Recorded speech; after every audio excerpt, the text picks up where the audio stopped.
Thank you, Cindy. You were headed out the door. What's that? You were heading out the door. Plus, I got work to do. Okay. I'd like to call the meeting to order. Please rise and join me in the Pledge of Allegiance.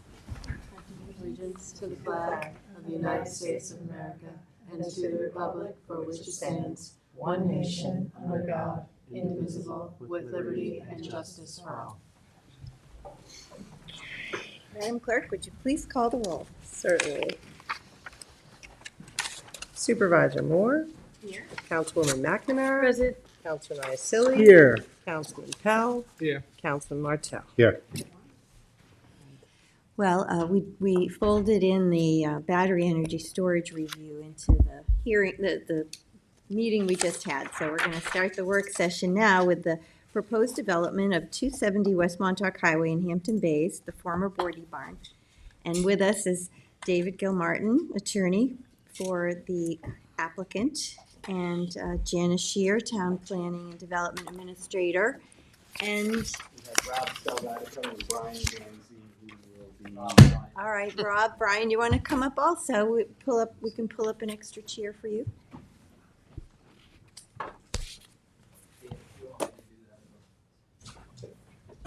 Visuals would be good, I suppose.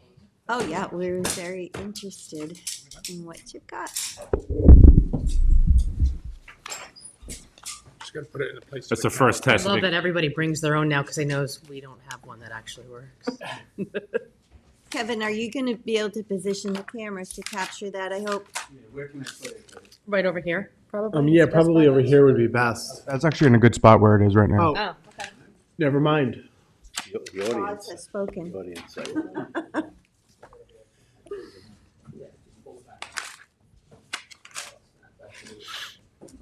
May 1st. That position okay? I'll fix it. Kevin, you're good with that? I can work with that. You want to turn it a little bit, facing you, facing the Yeah, if they could just turn it facing a little bit more on the camera on the wall. towards Which Jim. one? Rick said. Rick said. Rick's toward Rick. Toward Rick. That camera, sorry, or the camera, as it were. Is that good, Kevin? Perfect. Not good for Cindy. It's fine, I've seen it. Yeah, I've seen it before too. If it helps, I have I actually thought it was the Parish Art Museum. some handouts. That's its inspiration. But I hope this helps to hand a few. Oh, yeah, things definitely. through Just to sort of, this is our official statement on the matter. Thank you. Some information about us. Wow. Anybody else? Jim, you need one? I got one. Thank you. So thank you for taking the time and letting us come in and talk to you at a work session. I'm first going to ask Rob just to run through, and Brian to run through their family backgrounds and their experience in running hotels on Long Island, and then give you what is in the really early conceptual stages of what we're hoping that we can do here. And then after you see what we have planned, then we sort of have to outline how we're going to go through getting this done, which is really, I think the best way is amending the zoning code. And that's where Janice will certainly share her expertise with us. But so I thought it'd be good to get some background on what we're hoping to do and then talk about possible zoning changes. I think we've seen all of you on this except for Councilman Martell. You encouraged us to go talk to the civic groups, which we've done.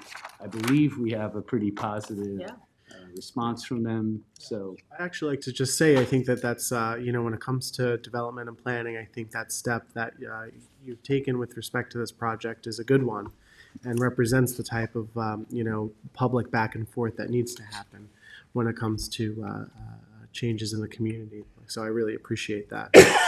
welcome, and we have two representatives of the families that want to develop this who are very in tune with the community and what the community wants. So it was a pretty easy, seamless process. With that, I'll turn it over to Rob and why don't you introduce yourself. Yeah, sure. Good morning. I'm Brian Danzy. My family has developed and managed 4 hotels on Long Island: Marriott, Hilton, and IHG, Hilton Holiday Inn products. 2 of which, 2 Marriotts in Farmingdale, we still manage today. Yeah, thank you for the time. We look forward to discussing what we'd like to do here. Thank you. So locally, you have 2 hotels at Riverhead also? That's our family. That's your family. I asked Brian to introduce first, as he's one of the property owners. I'm part of the hotel development project. And I've sort of, as you might have seen in the media, become the face of this, having presented. It's been interesting. Our background is very similar to the Danzies. We've been friends a long time now as industry associates, but also now personal friends and partners. We started out in Garden City 25 years ago, built a very successful Wingate Inn and sold it. As to shorten the story, we effectively parlayed that and moved into Riverhead when we acquired what was then the Best Western at Exit 72.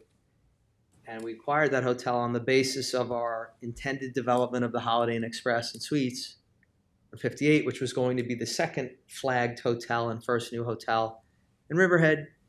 And this became my life's work. So 20 years, I believe we've been adopted by most of the East End, and we're happy and proud of that. We've gotten to know friends from the Hamptons, friends from the North Fork. We're a big part of the Riverhead community.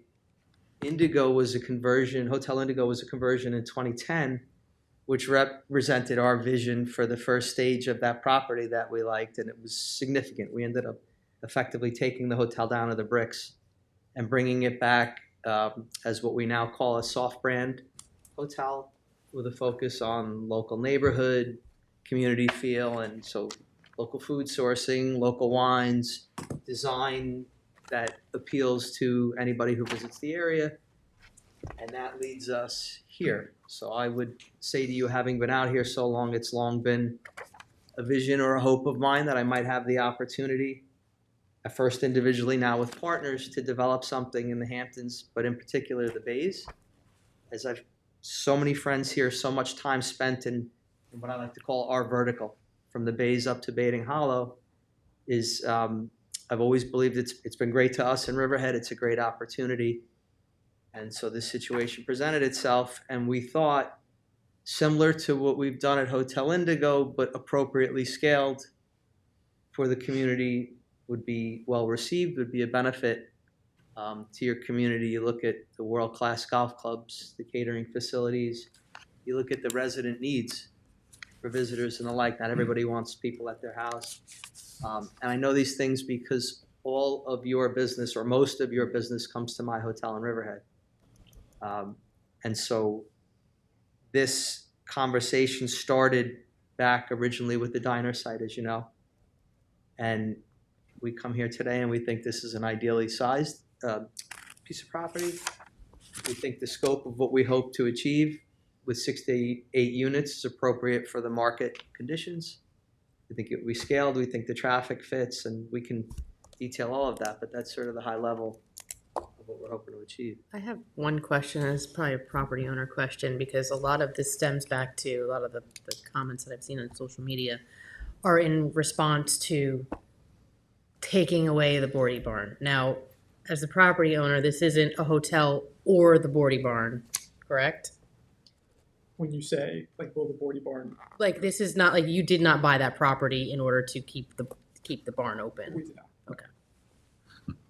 Just wanted to put that out there, because it's a lot of people think that this is a this or that question. And It isn't, and I've represented the Vona family, which is the other ownership family, and their intent was to do a hotel.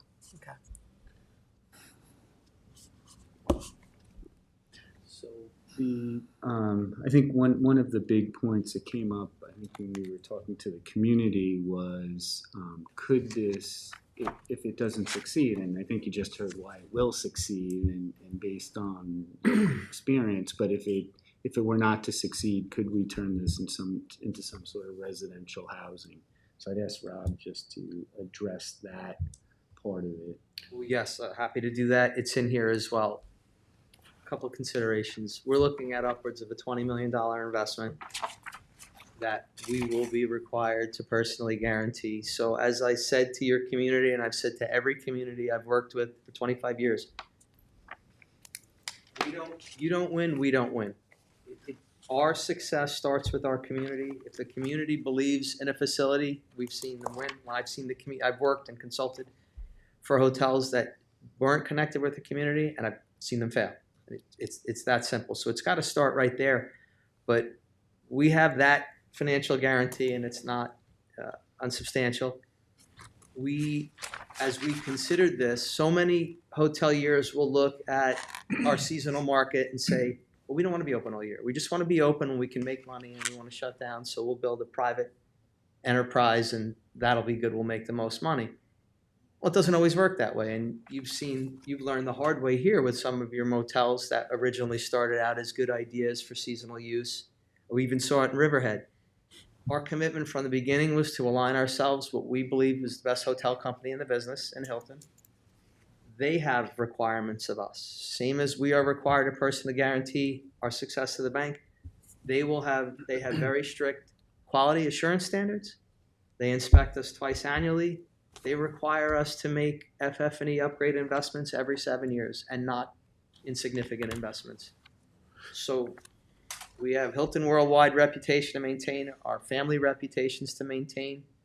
As Long Island residents, Brian's family, I don't want to speak for you, but property owners in Quag. And we have to make the bank happy or they take it from us. So this is not, a couple of the residents asked, do you intend to house people there as a means of success for your business? Absolutely not. That is not good for our business. It presents severe legal ramifications, and we've learned even when we've not intended to house people, people have snuck in on us once or twice out of 20 years. It's not a process we want. It's not good for business. It's not good for the community, as I said. And so this is to be a transient facility, boutique in nature, and representative of the community. Mr. Salvatico, so you came in and you met with me and Councilwoman McNamara, I think last year, and you talked about this project. And one of the things that you really emphasized, which I think is really important, is that although this is going to be a Hilton, the branding is not really going to be front and center. Everything is going to sort of be in the background so that it conforms really within the character of the community. Can you just discuss a little bit of that? Because I think that's really important when you look at development across Southampton. You know, a lot of people are concerned that, oh, well, like for instance, McDonald's in Southampton, like people freaked out about that, right? And it's very controversial. But one of the things that you're doing is you're taking that and you're putting it in the background, right? So I want to see if you could kind of talk a little bit about that. The concept of soft brand hotels is specifically for this purpose. Very short story, 20 years ago, I had one of the senior sales reps from IHG out here, and I gave him the tour of the South Fork and the North Fork in full, and then we went back to our hotel. And I said, you know what you guys are missing? And this was not my idea. They had it on their own, but I said, you never get behind any of these small hotels. The power of your sales and marketing, the power of your quality assurance would be great, but you guys always want 100 units or better. Something has to happen one day. And it was just, spitballing back and forth. But the companies obviously figured out that there's an opportunity for them and there's a need for exactly what we're telling you. And yeah, it's not attractive to bring in the stucco hotel with the $60,000 worth of signage. We want the boutique feel. We want the structure it brings. We want the training they bring our staff. So we are open to forgive me for not knowing this if you have an ARB or not, but we want community input. We want local design. Our first iteration on the diner was actually going to keep the front look of the Hampton Bays Diner for the F&B space, and then with a more modestly styled hotel attached to it. So this is wherever my picture went. Parish Arts Museum, Hampton's Barn type feel. That's a win. I'm sorry. No, please. Let's finish this thought by saying our customers want that. If they can get a little taste of what it is, I hate to say it this way, but they'll pay more for authenticity and they'll appreciate it better. So we want what you want. Can we talk about your customers for a little bit? Sure. Now when you spoke with us, one of the things that you mentioned is the limits of hotels, right? There are some limitations. A lot of them are very expensive. How do you imagine this sort of fitting into sort of the scheme of affordability? Or is this going to be competitive? Are you going to be, trying to provide some opportunities for people that, are going to have family out for a week or something like that, and might not be able to afford a more, expensive hotel, and we're like, how does this fit into that? So, candidly, weekends, summer, let's call it the 100 days of the summer. Mhm. Pays all the bills. It ensures that we don't fail Mhm. and don't end up in that bad position. So I cannot sit here and give you sort of a whitewashed, oh, don't worry, we'll be cheaper. No, the summers are expensive. The weekdays tend to be less expensive. It's really the Fridays and Saturdays where you see the big sticker shock prices. But we're talking about, if you look at summer weekdays and if you look at the shoulder seasons, we're talking 85% of the year. Pricing is modest. We'll never go too low. When I say too low, I mean too low. Sub 100, because that's when you start to attract trouble, and that's when you start to attract people who say, "Oh, I can make this a residence. As long as I'll stay for 30 days for $100 a night, and then I'll claim residency," and so on and so forth. Or the wrong type of traffic. But I would say 85% of the year, it'll fit well within the budget of anybody who can afford I like to use the term 3.5 stars. We will offer a 4-star level of service, but when you look at the physical construct of this hotel, it will never qualify for that 4th star with the AAAs or the Michelins of the world. But we need to price accordingly to support the image for the community, to deliver to the customers that we expect to bring in, we think who has interest. But I would say 85% of the year it'll fall in line with most hotels. And while I don't have a specific plan, we will have a locals discount. There will be something I have thoughts. I'd rather not just waste everybody's time, but we'll come up with some specific. If you're a Hampton Bays Association member or a resident, you're entitled to an additional 10 or 15%. But that being said, it'll still be cheaper if, let's just say, you're going to an event at CPI and you can't afford to rent one of the cottages easily. there. Easily. It'll be a way cheaper. Absolutely. Yeah. And it is so because 68 units is greater scale than 25 units. Mhm. Right. We need that to accommodate the groups that for a CPI wedding, for a Sabonic wedding. 25 units is not even one group, so it becomes difficult. In this case, with the greater amount of units, we can afford to offer a group rate. It's win-win customer and hotel. So yes, by unit count alone, we'll be able to accommodate a better price, significantly better price than CPI. So Janice, what has to happen in order to accomplish this if the board's inclined to do so? So 330-141 is the code that governs motel and hotel transient special exception. And right now, the code says that there shall be no less than 11,000 square feet of lot area for each guest unit. In this case, that would equal 10 guest units. So that metric, that 11,000 square feet per unit would have to be changed. So I did a search of all different codes, in New York and in other places. And initially, I think I put in my, notes here that, 1,800, believe it or not, is like a, common number. Some of them were in the 3,000s, I think 1,800. But when I just did the math now, if you did, so their lot area is 112,616 square feet. And if you divided that by 1,800, you would only get 62 units. However, that's between 10 and 62, that's a 52 unit difference. So you would be, I don't know if you can achieve because again, you're doing this across the board. So you're saying you have to come up with a number. I think 1,800 is a fair number because that was a number I saw in many, many places that already have this code. So, but that doesn't mean there's some special science behind the number. So you have to come up with a number or you just strike that out entirely. But how else would we tell how many units you're entitled to if we didn't use lot area as the way to tell? Wouldn't it just make sense for it to be before the ZBA? No. No. Because now you're making them have to get relief that is a huge difference. So that wouldn't In front of be, that would be very significant. But Janice, we're a tourist economy. Like, why don't we have a code that is more? I think it was done by design. Dave's been here a lot longer than me. He'd probably say it was in the town attorney's office why that code was. I mean, like highway that. business, right? You would think. Or anywhere. No, not, and it's not even allowed in highway business. Prohibited. Well, I know, but That's because we one. just had one that changed, it's still non-conforming. But Was it some idea that So this years ago? this code and this part of the code was adopted in the 50s, right? Yeah. With the initiation of zoning, and I think if you reflect back on any of the hotels that have been developed, they had some sort of pre-existing non-conforming right or other right that they were able to leverage. So if you think about the Topping Rose House, that was a pre-existing non-conforming use. CPI had its pre-existing non-conforming use, and the other benefits that came to that property. So you haven't seen any hotels developed here since the 50s that didn't have those pre-existing non-conforming rights. And it's really created a dearth in affordable rooms.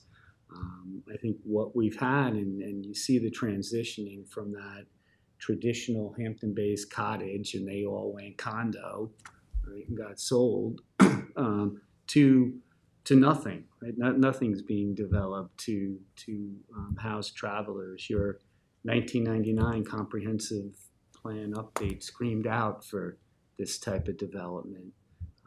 I think, in my history, I've seen the bed and breakfast. Everybody thought that was the answer in the 2000s, but that has not really gotten any legs. Nobody really wants to undertake that.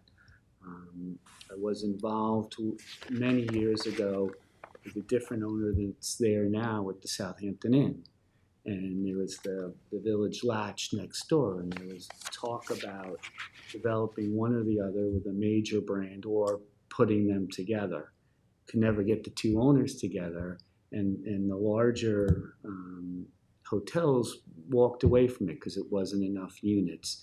Of course, there wasn't the soft brand that I've now become introduced to with Rob when that happened, but that demonstrates the challenges. But I think your code needs to be tweaked or updated to meet today's needs. Could the code indicate the importance of soft branding? I mean, I know that's sort of an aesthetic thing, but I think that it's sort of in line with the community's interest. So, yes,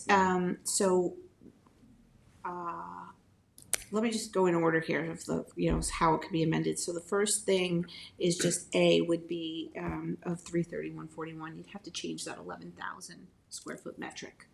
I was finding 1,800 as a standard a lot. That would reduce the amount here, but you are doing this across the board. So, you have to come up with a metric that you feel comfortable with. The other ones like B and C are just about sanitary waste. We all know that that's still required. That wouldn't change. No outdoor, lighting and, those kinds of things would all be fine. In this case, we would add, I think, a room size and design. I don't know what size rooms you would have. So please don't hold me to these numbers, but just conversationally, 48 rooms at around 320 square feet. So yeah, I had 20 at about 300 because that's 400. where I found Yeah. a lot of codes talking about at least, because they don't want to cram in a ton of little teeny rooms. So you want to say at least 300 square feet, and that would work for your purposes. And I think that provides for a We would set comfortable- the minimum. You set the minimum. I think I found a lot of 300s in codes I around. mean, the state. I think updating the code, I mean, if you look at it, I mean, that code is what basically got us down the path of these motels that became efficiency apartments by nature of not having enough rooms in order to be sustainable as a hotel. Right. And then we also now have Airbnbs, which people don't want in their neighborhoods because there's nowhere to stay. So So I think, and it says, just adding that standard room size and design as You a could do a parameter. percentage, like you could have so many percent of 300 and a percent of 400. They could be bigger, Yeah. no problem. But it's the smaller. You Yeah, don't want to you have a lot of little That's what I'm saying. teeny. You can only have so many small ones compared to the big ones. Right. Well, just that across the board, at least 300 was a standard I felt, I wanted to check. I wasn't sure what. Yeah, that's pretty much an industry standard. Okay. Yeah. You weren't planning on Then smaller. building design, to your point, Councilman Iselli, that we would put in some design parameters. So, like building mass de-emphasized in a variety of ways through architectural details such as divisions, breaks and materials, windows, variation in roof line, awnings, that kind of thing. So you put a standard. There's no such standard now. A clear delineation, so we add some architectural standards in there. Formula or franchise designs being restricted. I think that's really what you're trying to say. To the extent that any proposed elevation that doesn't achieve a traditional look and character should not be approved. And then it kind of I kind of agglomerated all these things and I have to fix it into a code if that's how you want to go forward. But in anticipation of you asking me, I added this. Sure. Just again, more architectural standards about the materials, wood, cedar, shingle, stone, brick, those kinds of native, need it.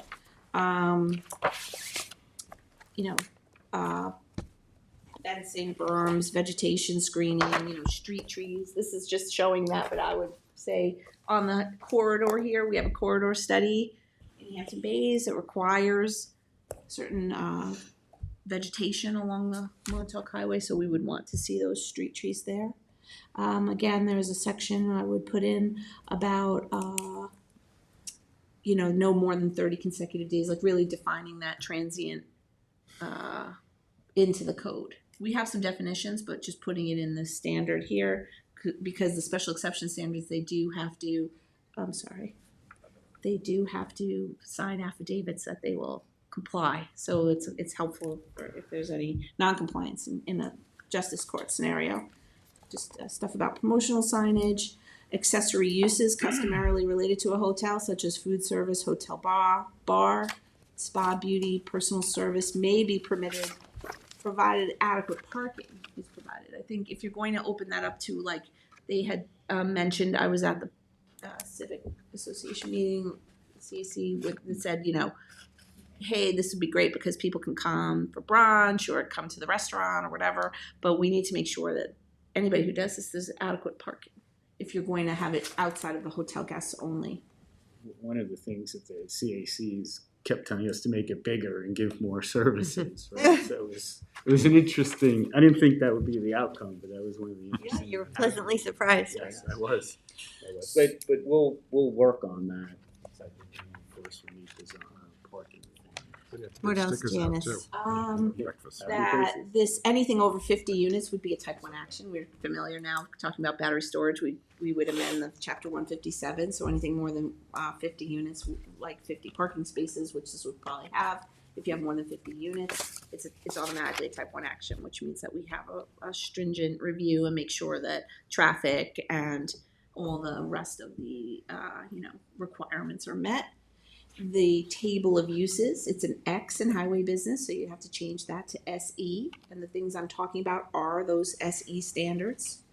And then there's a separate section of the code, 330-105K. And this says that this code restricts building size in highway business to 15,000 square feet. However, there's exceptions in that code. And you could add an exception for hotels, if you want to. Like we also have an exception for assisted living because they're allowed in highway business. So you would have to add a number 4 to 330-105K and say hotels so that they're not restricted because this is obviously bigger than 15,000. Normally in highway business, people have to go to the ZBA and make a showing that they could subdivide the parcel and they could have 2 15,000s anyway and just let us put it together and that kind of thing. But here, I think if you want to see this happen, you could allow for it, or we could come up with some other way if that's not the way. But I would recommend that be the way to do it. And that's really it. You're protected in that through the amount of units that you get for the lot area. Right. So it can't exceed because you're still got a functionality. Like I said, the 1,800 or whatever number you choose. It's only one guest unit per whatever that number is. So that's a function of lot size. So you're not going to get some mega building, I wouldn't want to see any kitchenettes in the units. You're not planning on that. Could we put that in there, that there's no No kitchenettes? kitchenettes, sure. I can put that under, after the transient section, because that is not the same thing. Actually, it's already restricted because this is motel, hotel, transient. We have hotel, motel, resort, and those resort ones have the kitchenettes, but the transient ones don't. We already have that defined in our code, believe it or not. Years You know, ago, I the did hot this whole plate. hotel study, and this is, Hot plate theories way back when. yeah. So, those are really, the changes. It's just amending those special exception standards, amending the table of uses, coming up with a metric of the lot area consideration per guest unit, and amending 330-105K. So that would be how you do it. Well, I think it's, very much needed, and it goes hand in hand with, we're planning some features for a downtown revitalization in Hampton Bays, working on a sewer treatment plant, and, some changes to the downtown. So this seems like a really good idea to me. My only suggestion is, as you move along in this process, that you continue to stay connected with the Hampton Bay Civic and let them know, and if there's any sort of changes that are made, obviously keep us in the loop. But if you could continue to be in communication with them, that would be great. It was just this week, I think, that Marriott picked up a small chain of boutique type motels, hotels, just for this reason, to go into areas that weren't suitable for a large scale hotel. So it makes sense. I mean, I've gotten a few questions about it, the design for the canopy in the front. Why isn't it a little more traditional? I know you're referencing back to the Parish Art Museum, but it just seems. We're pretty open on design. Yeah, We you know what I just mean? Could have wanted been scaled back something to a little show more you. traditional. Might be At the too beginning of the process Bridgehampton there. watermill. Yeah. I agree, Rick. I'd rather have This something was a little to more. indicate our interest Yeah. in serving, in matching the community, and not to show you the Holiday Inn Express you see. Yeah. So we're very flexible. Oh, good. Yeah, but I do like what you did at Indigo too. That really became a place to go. The restaurant's beautiful, the bar. You have a lot of special events there. Yeah, I was just there for So, Hampton Bays. Yeah, and outside too. I've been to car shows and other things outside. So are you planning on doing that here, or is that a way to make additional funds, or? I love the live music angle. Hmm. We found that it's part of the East End DNA, as I like to tell Yeah. people, and it gives the guests or locals who want to come for a drink or a bite something to do. We're not asking you to leave the table in an hour mentality. So We're given that you seem to be aesthetically calling the Parish Art Museum, maybe some art shows. absolutely. Yeah. That stuff is great for us. We used to do so much more at Indigo, and then COVID just literally dropped a wet towel on all of it because you're saying, well, we don't want to bring all these people together. So we're just now starting to integrate that back, but music never left. And this is not an advertisement for Indigo, but 4 days a week, our community, your community knows they can come by us and catch a guitar player or duo act and have a drink and hang out, and it's win-win. So do you have event space, wedding space here? No, this would be at most small meeting room to accommodate local business. We get those requests all the time. You have a place for 25 of us to get together, have a meeting, stay over, and that'll help us on the Monday to Thursday business. 85% of the year, when we'd love to have everybody come, it's a draw for that purpose. Yeah, I mean, I've been around long enough. I remember the 60s, and the hotel motel capacity back then is greater than it is now. Right. So something like this would be, I think, fit very well into the Hampton Bays downtown. And to have it year round in a place, because a lot closes up in the wintertime, a place to go in the wintertime would be nice, especially if it's priced accordingly. We have a couple other, family heritage motels that have done very well over the years. I don't think this is going to hurt them, and CPI is so high on the scale, it's a different clientele. If myself, being involved with the San Gennaro Feast, we bring in entertainers from all over the country. We're sending them to you, and we're paying for you to house them because we don't have a place to do it locally. So it would be great to, be able to have your son's wedding back in Hampton Bays, and people could stay here and so on and so forth. So I look forward to how this progresses. Just not having to send family to Riverhead, Yep. think it's a good move. And your pilots Not at that there's anything wrong with Cabresco, Riverhead. don't underestimate how many of them have to come to Riverhead and stay at our hotels. Oh, wow. They're right here, they're great, they have their layover, they shop, they eat, so they should be Nice. back in your community.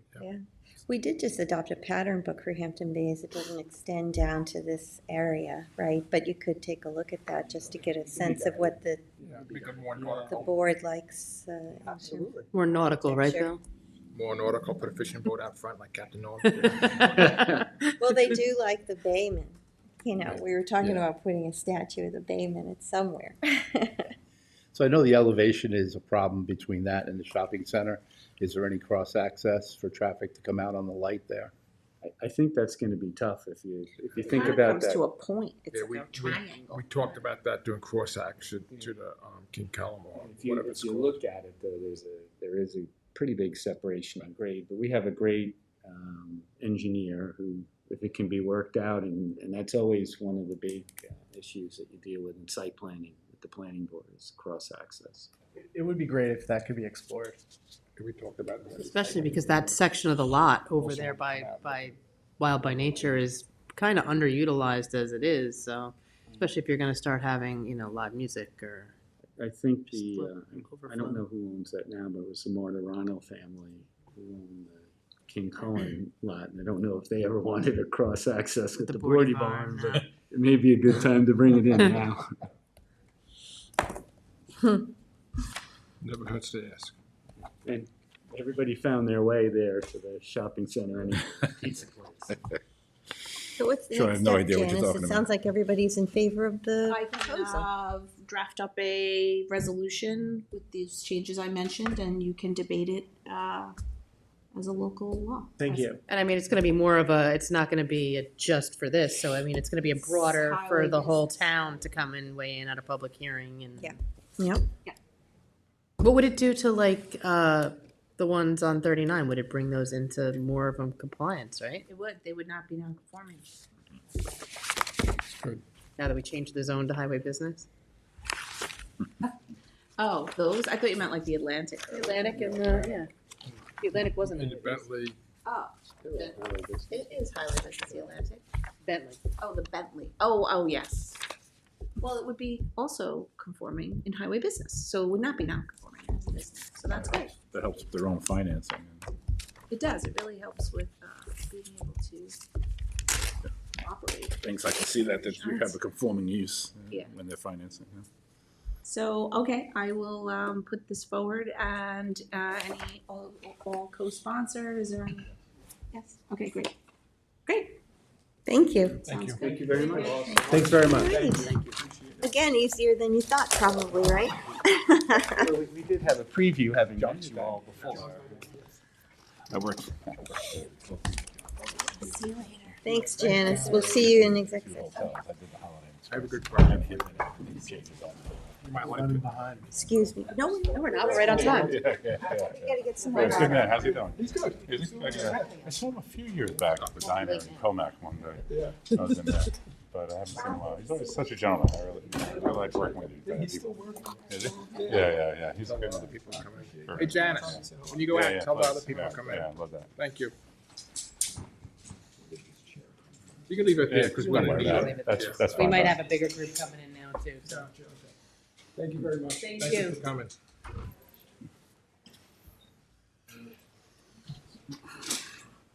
His dad had an auto leasing company. He sold it for like $70. He had an auto, he sold for like $700. How are you? Yeah, nice to meet you as well. Let's do something. Yes. So we built it too. Those two hotels. Oh, both times. Yes. Hello. How are you? Yeah, how are you? How are you, Mayor? Hey, Julie, how are you? Good morning or afternoon. Have a seat. Take any seat you want. Watching downstairs.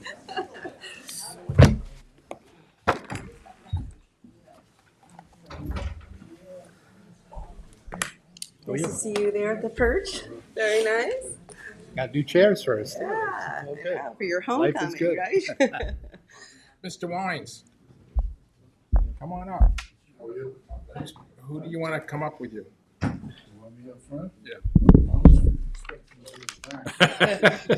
The usual spot? Bill here too?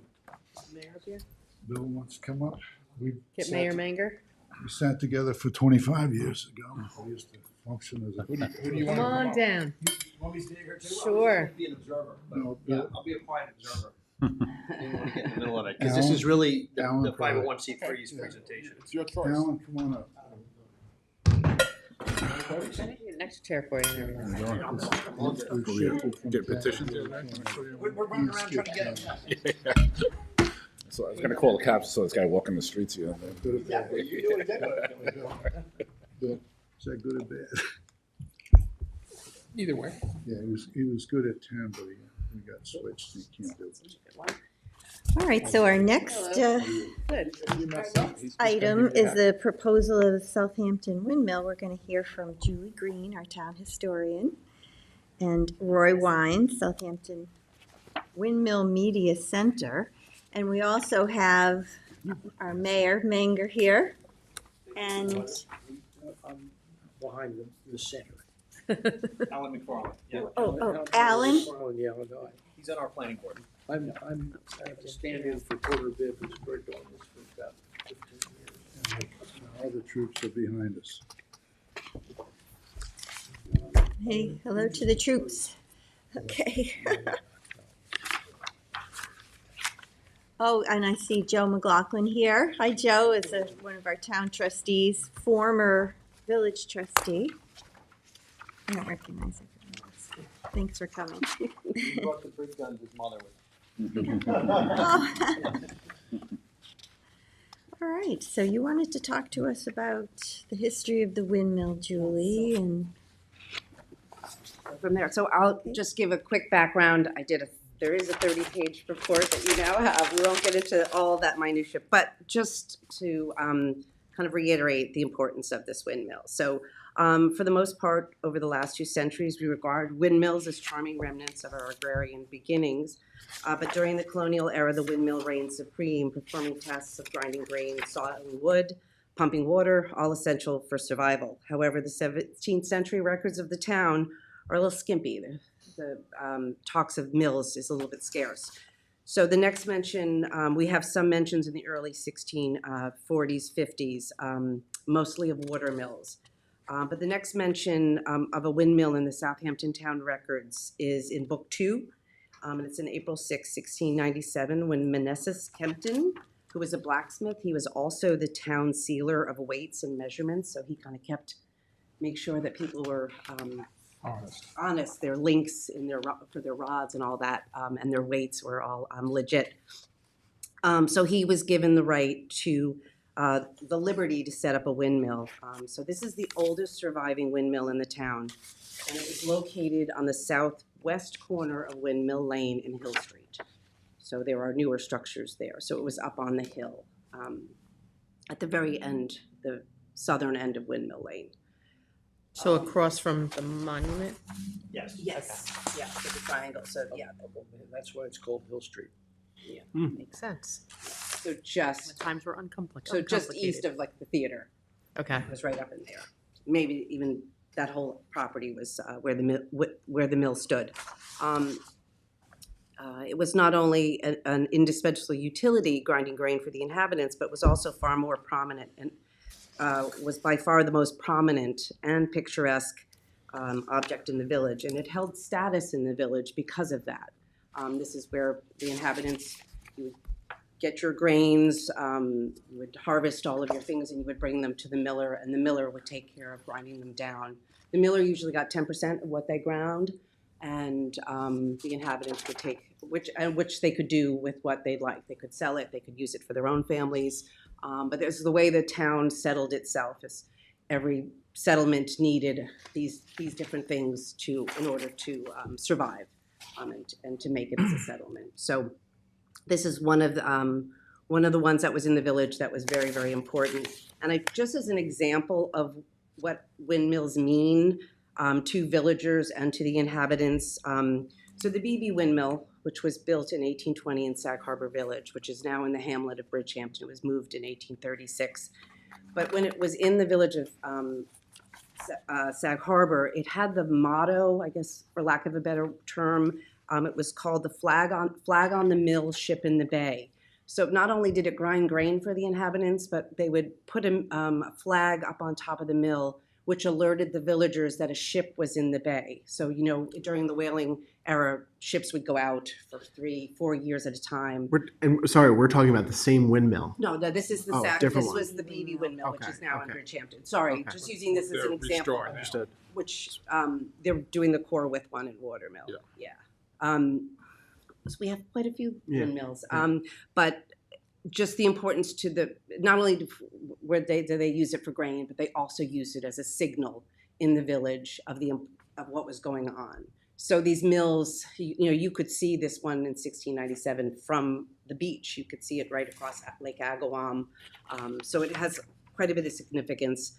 And the only reason that it was moved to Shinnecock Hills, where it stands today, is that it was going to be torn down. It was going to be demolished in 1889. They were doing a lot of filling in for Lake Agawam, and they had no use for it at the time. The gentleman that owned it wanted to demolish it. So the Hoyt family, who were developing Shinnecock Hills, thought this would be a great thing to move, and they built a cottage. Did they sell it to the Hoyts? The Hoyts bought it. So the owner sold it to the Hoyts in 1889. 1889. And on page 5 is the picture of when it was first moved to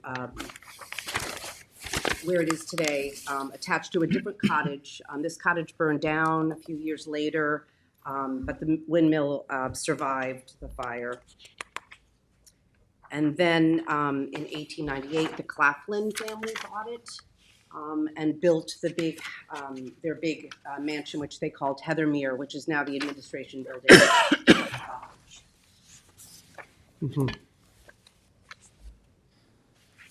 And I also just, so from 1697, there's talks that this mill was built in 1712, but we know in 1712 so Manassas Campton was given the right to build a mill in 1697, and then in 1712, he sold half of it to another gentleman, another settler here in the village. So we know that it was in existence. There was talk of another mill being set as well by 3 other gentlemen. We don't know if that mill ever came to fruition. However, we do know that if you had a hill and there was wind, they were setting up mills all over the place. And we do have a few that survive. I just want to mention that they get moved all the time. We have numerous mills there's not a single mill that's in this town that's where it was when it was first built. The BB windmill in Bridgehampton's been moved 4 times. There was a mill just down, it's called Windmill Lane because it had more than one windmill on it. There was another one that was further down on the northern end. If you look on page 3, there's a map. I don't know if you can quite see it, but what is technically seen as there's like a kind of a triangle. So this mill, the old mill on Mill Hill, is the one circled in red. And if you look just up a bit, you can see there's another little denotation for a windmill. That windmill got moved to Wainscott, and I know there's talk of using the property across from the library. So the windmill that got moved to Wainscott, actually at the turn of the 20th century, was the Wainscott branch of the Hampton Library in Bridgehampton. So they all have repurposed. They've all been repurposed, reused. A lot of them have been moved onto private properties. And I like the fact that we keep this one here in Southampton. So we have a couple of them in the town of East Hampton currently. And I also wanted to add that on the last couple of pages, it's just a little addendum. In 1924 and 1928, the Claflin family offered it to the village. And the village wasn't able to come up with a location that could keep this mill being brought back. But just so 100 years later, we're back here again. So save the mill, landmark the mill, and I'll leave it to. talk about its next. The interesting part about this is at the time where the vacant property is across from the library was a gas station. And it was taken away, and now we have a nice green belt. Bringing back a mill that was originally on that road would be very unique, because as mentioned, they've all been relocated to different spots. This would be the one that would come back. It also would be the start of your tour as you're going down the main roads and work your way into Watermill, to Bridgehampton, Sag Harbor, to East Hampton. Now there's a consistency for the east end of Long Island. And that's probably one of the unique things that can be offered to this part of the country. Where would you guys put it again? Because people probably did not hear that.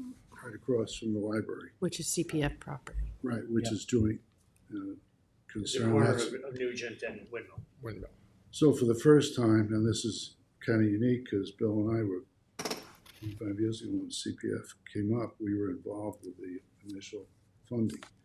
And the usage of property between the village and town brought a great start to come back at this time with us and revisit and put some history together and let everybody see it for a change, because it's out of sight where it is. It had all good intentions by the time it moved up there, but that was then, and to start over again and put some history back together would be beautiful, and there's much more chance of survival in that location. And people get to enjoy it.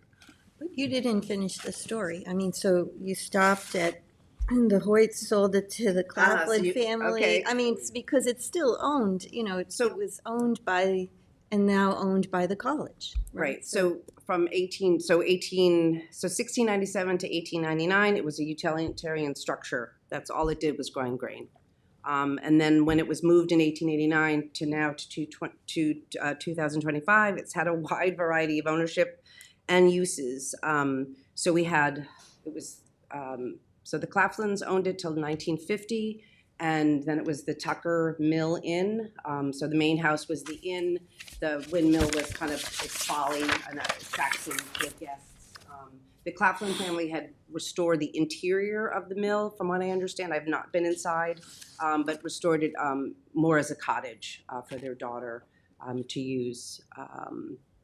So the interior, I don't think there's anything interior or structural that's of windmill, of any of the gears or those types of things. But then it's been, it's been now 3 college institutions, so it's still now Donnybrook. I mean, I love the idea of kids sitting in the library and looking out at the windmill and hearing the story of the windmill on Windmill Lane and the whole, coming full circle. But I think our issue is it's owned by the college, and I don't think they have an offer on the table to give it to the village or the town, right? I don't. Well, the history of which I know from Porter Bibb, who's worked on it forever, relates. He's tried often with the trustees of not the LIU college, but after 08, transferred to ownership by Stony Brook for the new campus with all the issues of what happens to the campus. It's sort of been abandoned. I mean, I'm personally, I'm just talking for myself. I'm not comfortable using CPF money to rehab it at the college without ownership of it or the land that it sits on. I don't feel that that's appropriate. And so then the next question is the college going to fund the restoration at the college? Well, our history, which is again derivative, there's about 5 mayors, I think, who've worked on it. Many have talked to me over the past. I'm just a bystander. I just hear these tales. About 500,000 was appropriated of taxpayers' money 4 or 5 years ago to renovate it, and there is no evidence of where it went. And the LIU, the college has been under some duress. I mean, you're probably going to face a lot of issues over there, but the windmill just sits there abandoned. No one sees it. it's got historic memory for some people who went to the college, who can have their reunions even if it moves back to the village. I mean, But so that's my question, like, how do we facilitate? but it may not be legal, I'm told, for the CPF to even renovate it, because they need a special law to renovate a building. Well, the It's windmill in nothing- West Hampton, we have ownership, Well, we have joint ownership of the windmill, and we also have joint ownership of the land that it sits on. Well, the law was written last year, says that some land will be Yeah, it's set aside and given to you guys. a long-term lease for. And lease it to you and do wing work and fix that also. But it's a complicated arrangement, just sort of preserve it. But it needs in this, according to the law, I think, the CPF, which has been copied throughout the state, it needs a certification from an expert like this. Yeah, would need landmark Landmark, designation. yes. The landmarks board here would. For funding A through couple of CPF, steps yeah. before it even gets to the town taking charge and fixing it and renovating it and using all the union, all that stuff. But that doesn't even. But if we were to designate it with historic designation, it just simply green lights the funding. It doesn't necessarily change the ownership structure. No. We have to go To the governor. to the governor and see if we can get it. And we can't really go up there at night and just take it, you know. Everything there. Well, I think he has a plan to do that. You get the stones too. Who's got the biggest truck? Everything in '08 was, granted, the college disappeared in effect. It's owned by the governor. Well, I mean, that's my whole thing, was with not knowing what's going on at that college and what's being built there and what's, I mean, I would like to see the windmill have a permanent home where it's gonna be maintained. And I mean, you haven't gotten into any of the finances that you guys have raised and. Which is very important because it's personal, it's not taxpayer, any municipal monies, it's the taxpayer's not involved here, we have private funding. I do want to just correct the record about the college because they're actively, they appointed a woman, Wendy Pearson, who's, put together a group of stakeholders and they meet, I'm part of it, so is the mayor. We meet every month to talk about, the direction of the college and they're looking, at some point the hospital, I don't know if that's going to happen, but, and some affordable housing, but to bring back classes and what's to be offered. So I know they are trying to revitalize the campus. It's a big, major effort, absolutely. Where the windmill fits in it is sort of a footnote. Right, and what, in your line items, what's your highest priority to where the windmill is? I think the windmill sits at the lower level. I don't think it's their first priority to bring the campus around. And if that's the case, more time will go by. And when will all eyes go on to that project? Whereas right now, we have active money and a lot of enthusiastic people that have feelings to see this thing become part of a daily visual appearance, to the public to go drive by every day, whereas it's out of sight up there. Did you ask the college, or, I don't know who owns it, the state, if they would transfer the windmill to the village? Well, we're trying to find out where we sit between village and town when we approach the state. I think they're looking for us to either write a letter in support or join with them in asking the governor and the person who runs the college permission to have it moved and take ownership of the windmill, the foundation. I think the stones are very important to come with it. And any, clean up the site where it is and move it down to its new home. I was given the impression that from the state level, the onus was going to be on the town and the village to deal with maintenance up there. So, Mayor, you've brought this to my attention at a couple of one-on-ones that we've had. Has the village issued any sort of letter to the state about this yet? No, we have not. Oh, okay. No, when it gets done, it should be done as a joint letter. Well, when we were asked last year if we would fund the renovations of the windmill, and at that point I had said, well, in West Hampton Beach there was the same issue with the windmill was owned by the village, but they were looking for money from the town for historic preservation, and the town said we need to own it jointly. there has to be joint ownership, and then we'll fund it. So that's what happened. And when I suggested that we treat this the same way when we were asked to support it, I said the same thing, and then our CPF director and attorney went and had some discussions, and but I haven't been involved after that, and there was something about a long-term lease of the land that it's on, which isn't really my concern. I'm just concerned with the structure itself. The unique part about this is there's a third party involved as private funding. And that probably is different than what you experience. It's in West Hampton. The West Hampton wasn't private funding. No, but the windmill sits on village property. And town property. Town property. Where this windmill sits on state property. That's the biggest problem. You know, the town's gonna dump $1 million in and fixing it up. Who's gonna maintain it? And then they'll be back here another 20 years for us to do it again because no one took care of it. Julie, Yeah. if we were to designate it historically, are we able to move that after it's designated? Mm-hmm. Wasn't there a restriction of like when you designate it and where it is? And... Right, but all of the windmills that have been designated as just landmarks have been moved. So the BB's a national landmark. It's been moved 4 times. Well, we did with the West Hampton, And we the- landmarked and the it and then Dick's- moved And it. just now with the Dick's windmill, which was on private property, Yeah. we landmarked it and then moved it.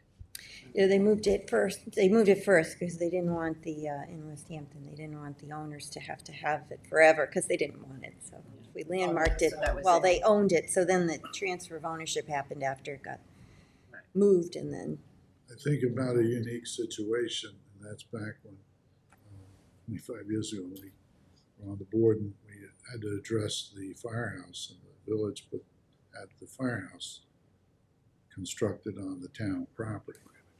And it was very interesting how the 2 agencies had to work, and the onus is on the village, even though it's on town, it's treated as the expense of the village. And that's the problem we've had even going with the village into the watermill, trying to put up a firehouse, and we're dealing with now a new committee of commissioners, which Bill, you're on, my son's on, and I'm on the other side of the fence here with Bill. And the interesting moves of...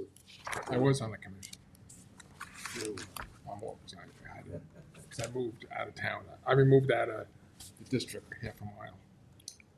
So, Also, I'd like to add to your point regarding historic designation, that it's the windmill itself, the structure, that's a more prominent historic structure, not the grounds that it's sitting on presently.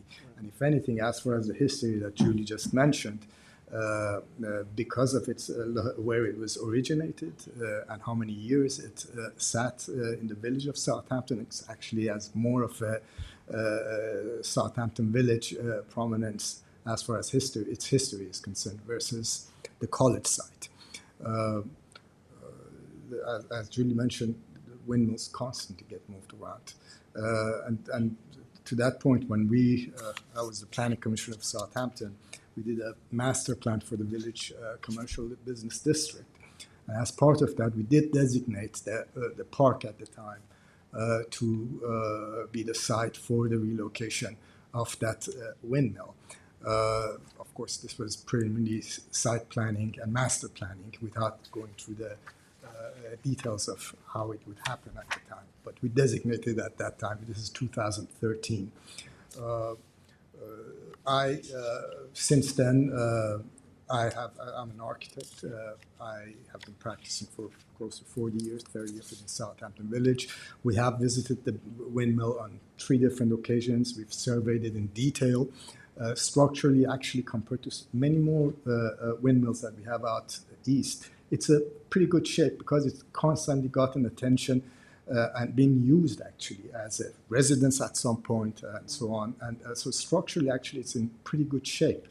Yes, it does need to be refinished with its exterior and windows and so forth to be improved, but it's a stable structure. And we even looked into how it would be moved, in what stages and capacity, where basically the cap of it would be removed as one section, the body of it another, and then the base of it, which is a stone base, we could actually either partially relocate it or actually build that on site and then move the windmill on it. So I would just say that, I mean, for me, if you, I'm happy to sign on to a letter. Obviously, there needs to be this ownership thing worked out. So I think that's the first step, and I'd be happy to support it if that's what the community's interest is indicating. Yeah, I think there's great interest in the village to have the windmill back in the village itself.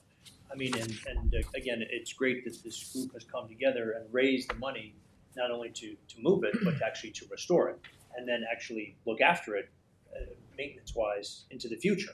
Because the issue I see now is that there's always, well, who's going to take care of it? And while we're waiting, it just deteriorates. Right. And I understand. we'll finally sort of take care of that for this structure. I just want to bring up one very important point because I got asked this question, and the question was, why would you support the resolution to allow CPF to, revamp the windmill where it is if you support moving it to the village? And the answer is, we did not support that legislation. That legislation, we were asked to pass a home rule resolution of support, and we all had questions about, at least I'll speak for myself, I had questions about the ownership, and I knew you would raise the ownership questions as well.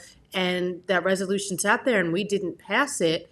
And then we were just told it was put in the budget and it was passed. So we didn't support that resolution to use CPF money to restore the windmill at the college. I just want to make that clear. But then our CPF director went and engaged in communications with the college and talked about lease terms, and they were doing research as to whether, we were able to fund a structure that we don't have any ownership interest in, other than a 99-year lease. Is a 99-year lease the equivalent of ownership?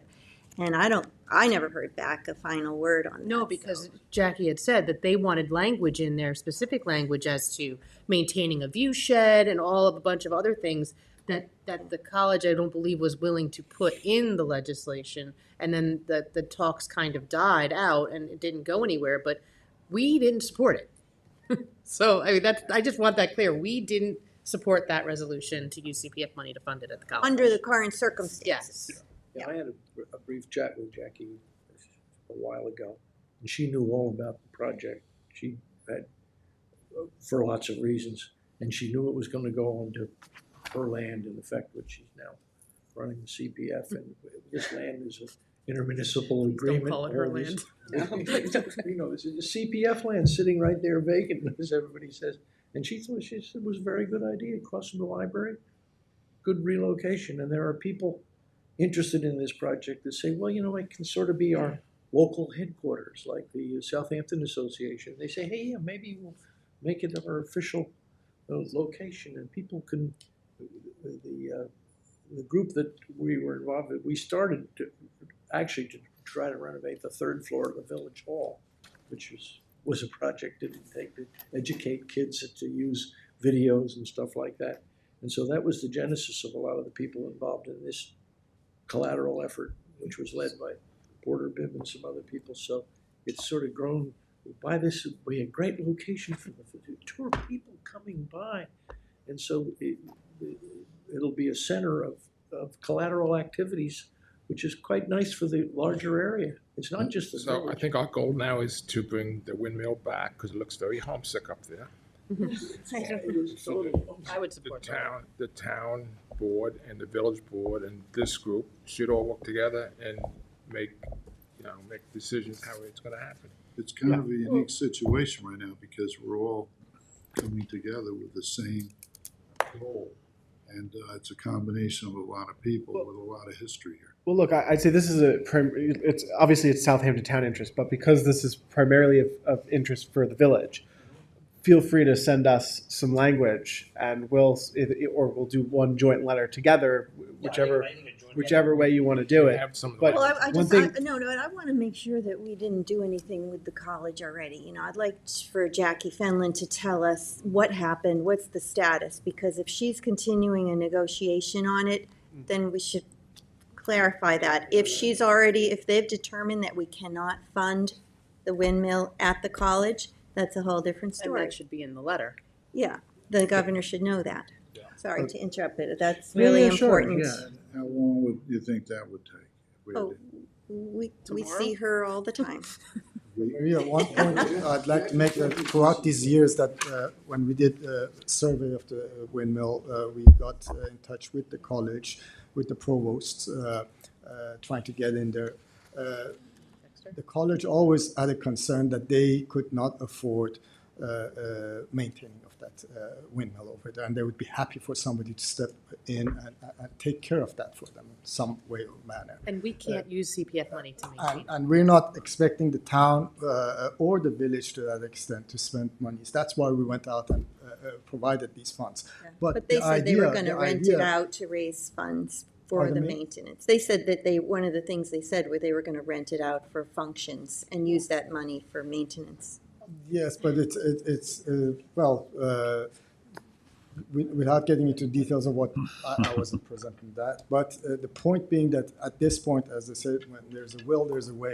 For us as a team, approaching the governor to be consistent and in one voice to make a strong stance as far as what we want. And as far as the finances of it, obviously that would be independent of the town or the village to undertake. That would be undertaken by private. And we even, to the extent of ownership, we never made any points that we have to own it and so forth. It's like basically whatever is convenient in the way of making this move forward. We could have even the college being represented as in the windmill in Southampton Village in that sense. We even offered those ideas, and we never basically extended those discussions further because none of the college provosts were in a position to do so.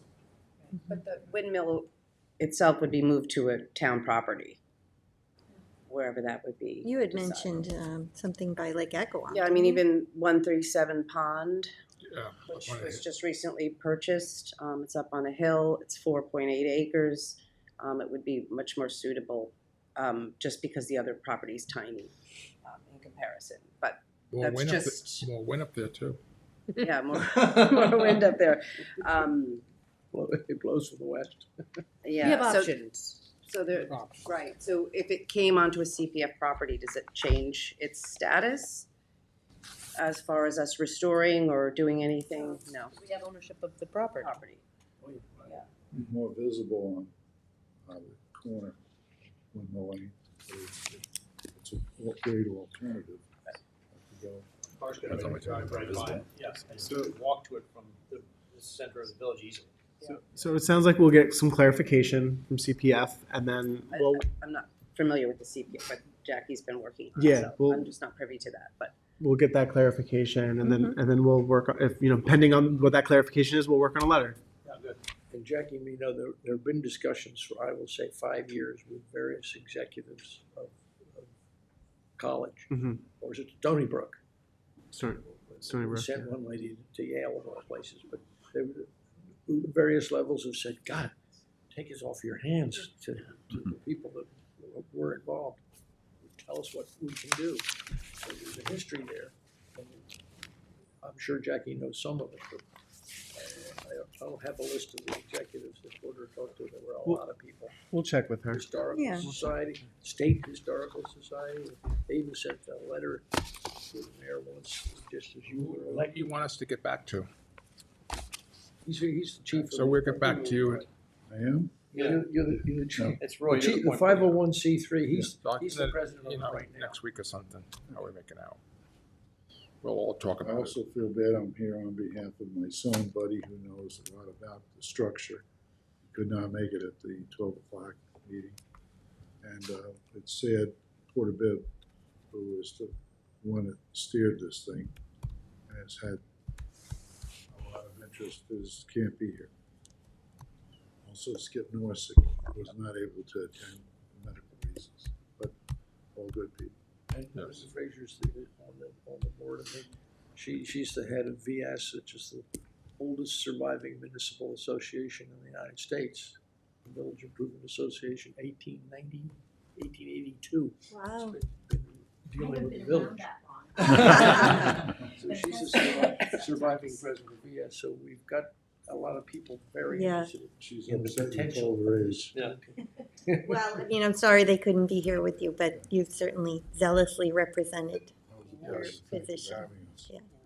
And I just want to mention that on Sunday, I'm giving a tour at the BB Windmill in Bridgehampton. Oh, look at that. 10 a.m. So if you wanted to learn a little bit more about the mills out here, I'll be doing that at 10 o'clock. But it's the oldest mill in the town. It's probably the oldest mill in the country. So it'd be worth really protecting this further. From just all the rumblings I've been hearing, is just that they were marking it with a big X, that it was to come down. So that would be a shame. So I support anything. What, the BB windmill? No. This mill. Oh, yeah. This was marked with an X. It's When? marked condemned. It was been condemned, yeah. It's been So closed for 2 years to. Right there. It's sealed up. Yeah. Front. Oh, yeah. Oh, I mean, they yeah. did You put the can- lights on it at It's been Christmas. abandoned. Yeah, if you, Oh, they light it up every year. yeah. And they put Christmas lights on. You go by the record up there. But it's been abandoned. No Look maintenance. what happened to the dorms. Look what happened last year to the ospreys in the greenhouse. You know, it's just like one thing after another. That's why we have to move fast. Just for the record, I used to sit there, but it was study hall.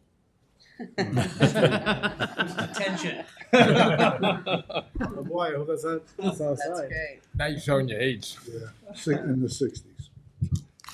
She goes for history. The historic division downstairs was the girls' locker room. Can we Yeah. not can we sure. landmark Roy? Yeah, exactly. The gym was way down. Yeah, I heard that. So Thank you all for coming in. We'll be back in touch. Good see Do a little research of our own. Thanks, Julie. Jog by you.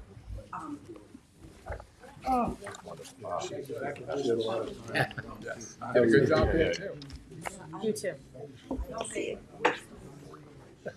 Good to hear.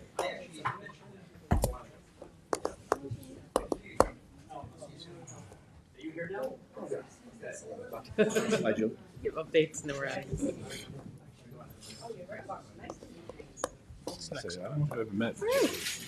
I don't know what she real relation she is to Kelly. She's maybe. Watching him. Yeah. Updates. I forgot to write it down. But her mom, I think, is. Okay, well, that brings us to the updates portion of the meeting, the town council members and supervisors updates. Rick, you want to get us started? Yeah, I just have two quick ones. I did go to the Hampton Bay Civic meeting on Monday night. It was pretty well attended. The guest speaker that night was Lars Clemenson and the staff from the Hampton Bay School District, speaking of the budget. But he spent a lot of time talking about the new classes that they offer to kids. They're more, dedicated to, if you want a trade or a specialty work, the restaurant classes they give, and they have a science symposium where it's almost like Shark Tank, where they work with other school districts and knock out new ideas and how to communicate. It was very impressive. Unfortunately, Lars talked for an hour and a half, and we got 5 minutes of questions. But the budget was very well received, so we're looking forward to great things in Hampton Bays. And I'm sure Cindy will talk about the Great East End cleanup. I did run around on Sunday. It was such a beautiful day.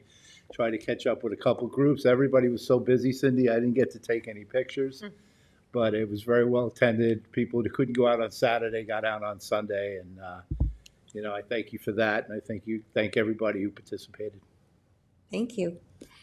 Bill?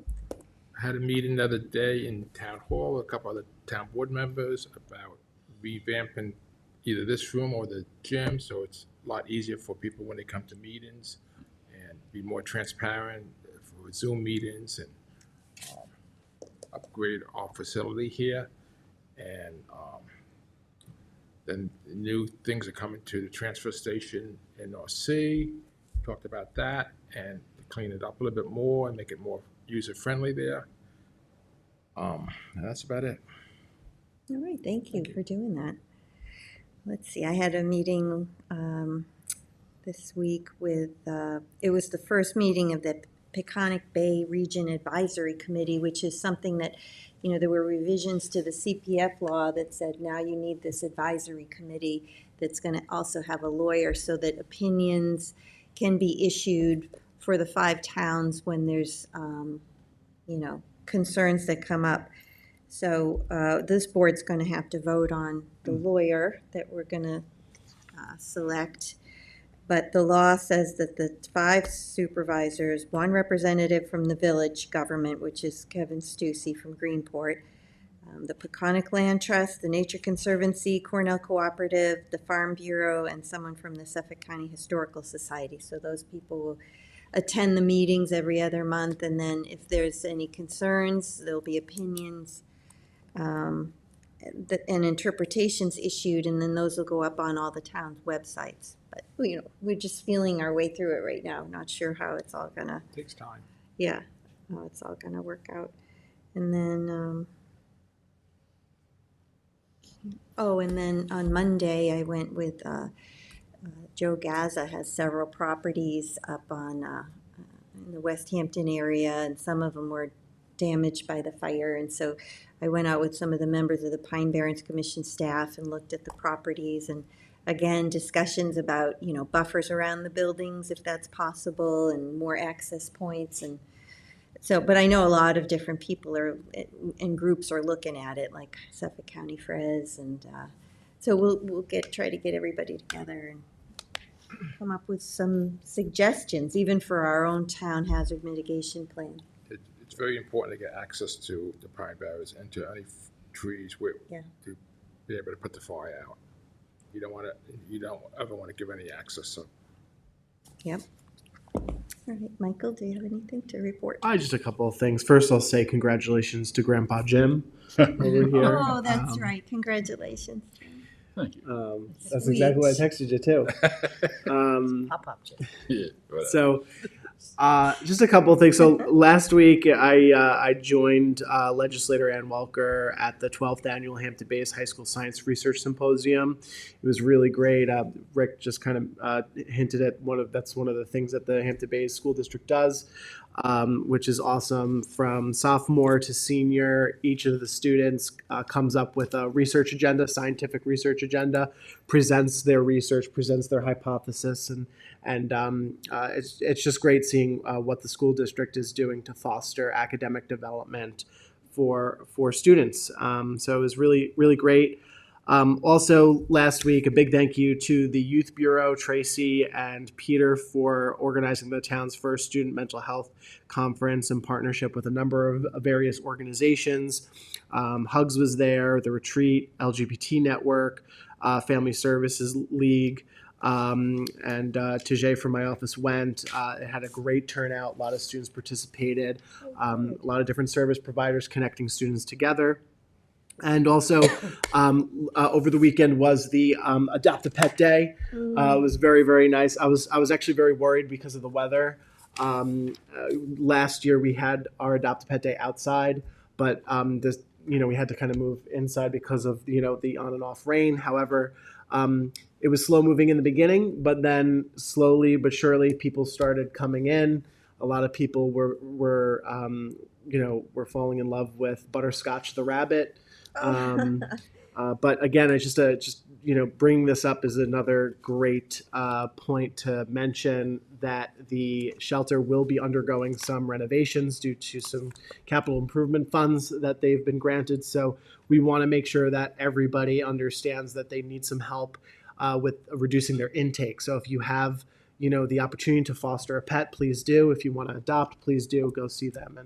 And thank you everybody. That's it. Thank you, Cindy. So the Great East End cleanup was last weekend. There are some groups actually still finishing up because of getting rained out on Saturday, so they'll be finishing up this weekend. So I will have stats on that next week, but I want to thank everyone who participated. I also want to thank CRC and Waste Management for, coordinating and getting out bags and supplies to people. First time I heard that they ran out twice. So it's a really good group of people. There was actually, I wanted to mention the American Legion and the VFW those gentlemen went out on Saturday in the rain and cleaned up Good Ground Road. That was a picture I was not expecting to get in the rain on Saturday. And then Saturday evening, I attended the East Quogue Fire Department installation dinner. Lots of great people were recognized. I do actually, though, want to mention that our Southampton Town Police Officer, Lucas Sedor, was named Firefighter of the Year. And our Chief Lifeguard, Ann Naughton, was the EMS Provider of the Year. So it's great to see our town employees, also volunteering in the community and doing such an amazing job. And just shout out to them for taking the time to be an active part of their community. So Yeah, that's So I great. We Your need them. banner program. Hometown Heroes? Yeah. What about it? Is there an event coming for that? Yeah, it's okay. May. Okay. We got time. All right, well, if no one else has any other comments, then we're going to take a quick break and then go into executive session to Second. discuss contracts, confidential legal advice, and personnel and litigation, and then close. Second. All in favor? Aye. Thanks, everyone.